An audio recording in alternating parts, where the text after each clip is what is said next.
Cerita berlanjut. Setelah adegan pemersatu bangsa kemarin terjadi, kini Bai bertanya pada Sucangga, kenapa Sucangga menyegel Ratu Iblis ke dalam tubuhnya. Dengan wajah konyol Sucangga berkata bahwa itu pertanyaan yang penting. Tapi Bai malah baru menanyakannya sekarang. Sucangga pun memberitahu bila jiwa Ratu Iblis tidak cocok dengan sembarang tubuh. Tapi berbeda dengan Bai, Sucangga menganggap itu adalah kesempatan untuk mencapai langit dalam satu langkah. Sucangga memang sengaja meninggalkan celah di segelnya. Namun Ratu Iblis tidak bisa sepenuhnya melepaskan diri dari segel. Tetapi kekuatan sihirnya akan keluar sedikit demi sedikit dan bisa digunakan Bai untuk berlatih. Sucangga mendekat ke Bai dan memegang wajahnya. Dia berkata, di saat bunga ajaib itu mekar sempurna, di saat itulah Bai bisa menyerap seluruh kekuatan Ratu Iblis. Tapi Bai bisa menjadi dirinya sendiri atau bisa menjadi Ratu Iblis. Namun dengan kesadaran Bai sendiri, dengan nama itu, 9 langit pun akan gemetar mendengarnya. Nampak di pipi Bai ada simbol milik Ratu Iblis muncul. Bai bertanya apakah Sucangga bermaksud menjadikannya Ratu Iblis, mengambil alih kekuasaan alam iblis dan menjadikan seluruh alam iblis sebagai pembantu Sucangga. Sucangga membenarkannya. Dia meminta Bai untuk membantunya untuk menjalankan skenario ini ketika Bai bertemu Yefeng nanti. Mendengar itu Bai tertawa. Dia juga meminta Sucangga untuk menambahkan durasinya lagi. Waduh.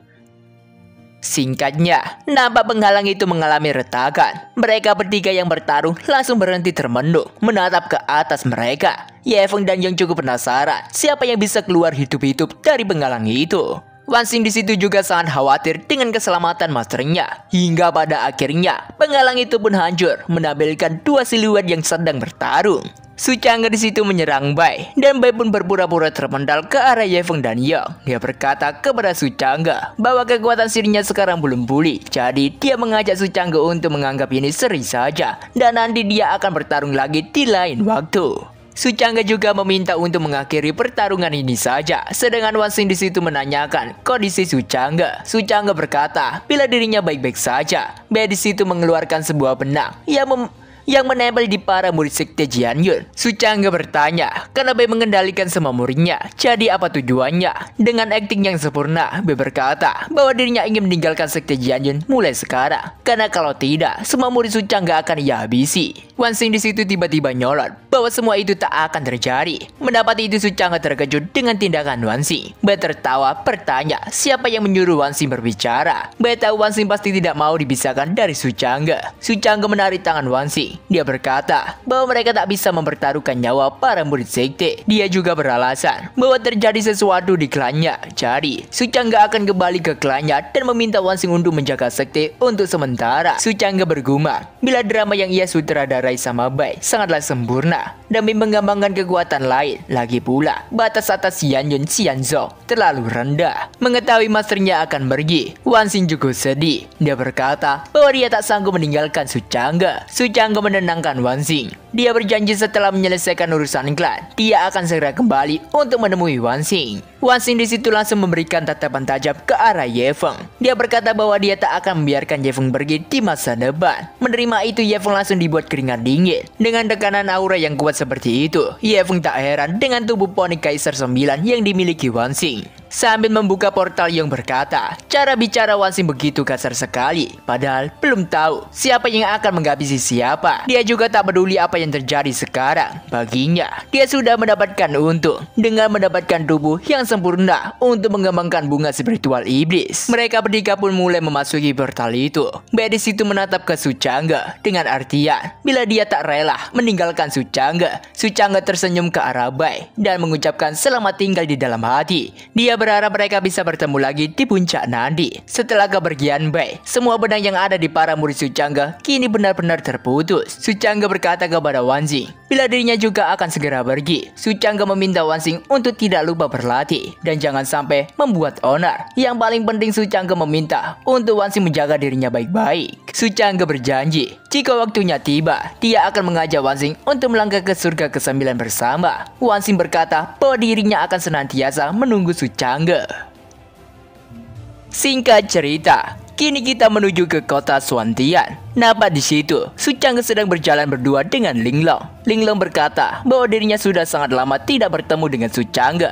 Dia juga sudah menjaga istana Sura milik Su Changge dengan sangat baik. Tapi Su Changge malah membalasnya dengan mengajaknya ke tempat kumuh seperti ini. Su Changge bertanya pada Linglong, apakah dia tahu siapa Su Changge sebenarnya? Mendengar itu Linglong cukup bingung dengan maksud Su Changge. Su Changge pun berkata, saat dirinya di permukaan, dia adalah ketua sekte Jianyun. Di sisi lain Su Changge diam-diam adalah pemimpin iblis istana Sura. Dia telah menguasai kekuatan baik dan jahat. Jadi Su Changge bertanya, siapa yang tahu dirinya yang sebenarnya? Su Changge tak peduli mana yang baik atau jahat. Bagaimana dunia memandang dirinya, Su Changge menganggap dirinya adalah dirinya sendiri. Suatu hari nanti, mereka akan pergi kembali ke surga ke-9. Dan disinilah kunci perjalanan dari seseorang untuk menuju ke surga Xuanling, Pavilion Xuanling. Su Changge berkata bahwa musuh utama di dunia ini adalah Ye Feng. Mendengar Su Changge berkata dunia ini, Linglong cukup bingung. Dia bertanya apakah ada dunia lain. Su Changge mengabaikan pertanyaan Linglong. Dia berkata, apapun yang terjadi, dia ingin menghancurkan kesempatan musuhnya dan membuatnya kehilangan kekuatan yang seharusnya musuhnya dapatkan. Su Changge menarik tangan Linglong dan mengajaknya untuk segera pergi. Tapi Linglong langsung berubah menjadi wujud rubah. Dia meminta Su Changge untuk pergi saja, sedangkan dirinya akan tidur di atas Su Changge. Su Changge pun langsung berjalan menuju pintu. Dia mencoba untuk membuka pintu itu dengan cara mendorongnya. Tapi pintu itu tidak bisa terbuka. Karena itu Su Changge langsung menggunakan kekuatannya untuk membuka pintu itu. Dia tak menduga harus menggunakan kekuatan yang lebih tinggi dari surga tertinggi untuk membuka pintunya. Tapi dia juga sedikit tidak terkejut karena memang ini adalah pintu masuk Pavilion Xuanling.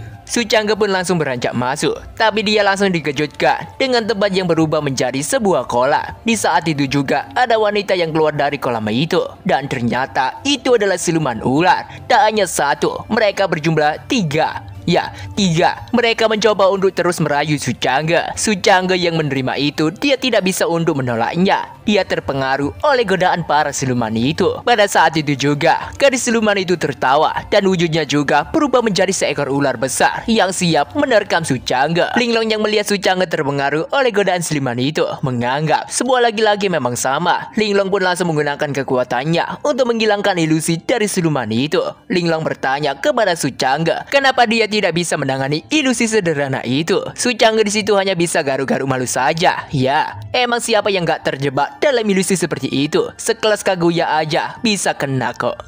Su Changge pun beralasan bahwa dirinya sengaja melakukannya untuk melihat trik apa yang akan lawan gunakan. Setelah itu, dia akan melawannya. Linglong menatap Su Changge dan berkata, bila dirinya melihat Su Changge malah sangat menikmatinya.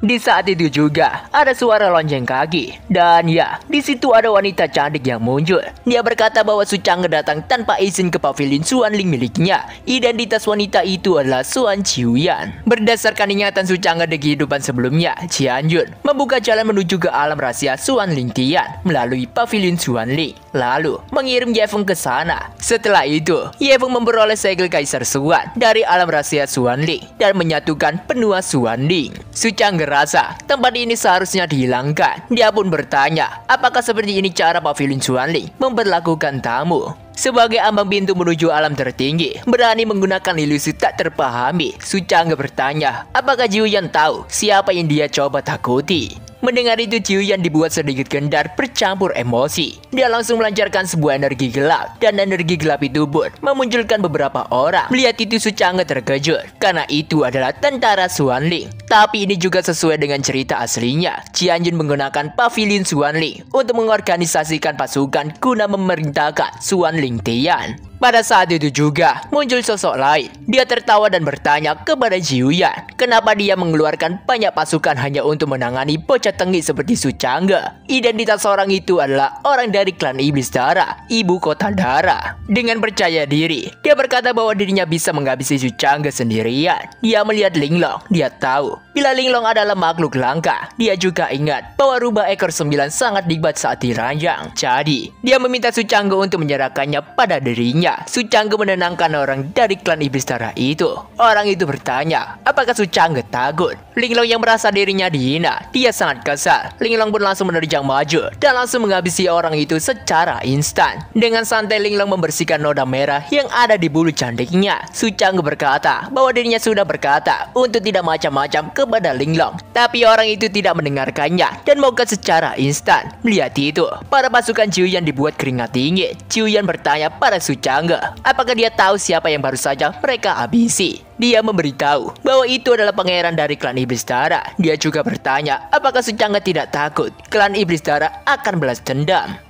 Sambil mengeluarkan kekuatan petir di tangannya, Su Changge berkata bahwa klan iblis darah hanyalah segerombolan sampah. Su Changge pun langsung mengarahkan petir itu kepada para pasukan Jiuyan. Mendapati itu, para pasukan milik Jiuyan dibuat bingung dan juga panik. Su Changge pun langsung mengirim mereka semua untuk kembali ke tempat mereka berasal. Menerima semua kenyataan itu, Jiuyan gemetar ketakutan hingga dia tak sanggup untuk berdiri lagi. Dia bertanya, apakah Su Changge yang memenjarakan dan mengembalikan mereka semua? Dia juga bertanya, mengapa Su Changge membuat keributan di pavilion miliknya? Su Changge mendekat dan memegang muka manis Jiuyan. Dia berkata bahwa dia tahu Jiuyan ingin menyatukan wilayah Suantian. Dia juga meminta Jiuyan untuk menyetujui satu syarat, dan Su Changge akan memberikan wilayah Suantian kepada Jiuyan.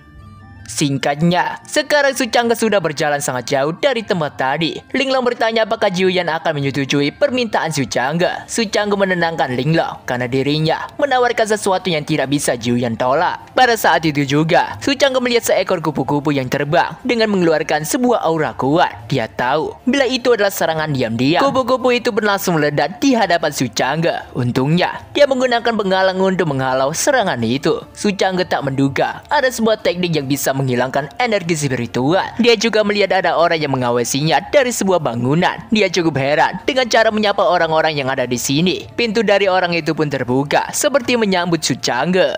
Dan sekarang, Su Changge sudah di depan bangunan itu. Nampak di situ banyak sekali kupu-kupu yang terbang dengan aura yang kuat. Su Changge tahu itu adalah sebuah pintu spiritual. Dia bertanya-tanya, apakah mereka mencoba mencari tahu rahasianya? Su Changge pun berjalan santai dengan mengeluarkan energi kuatnya. Tapi, dia harus menabrak sebuah penghalang. Dia tak menduga, bahkan dengan kekuatan tertinggi penguasa surga tidak dapat memasukinya. Su Changge merasa itu cukup menarik karena ada sesuatu di alam bawah yang tidak bisa dianjurkan oleh kekuatan yang maha tinggi. Ia pikir orang itu pasti berasal dari surga ke-9.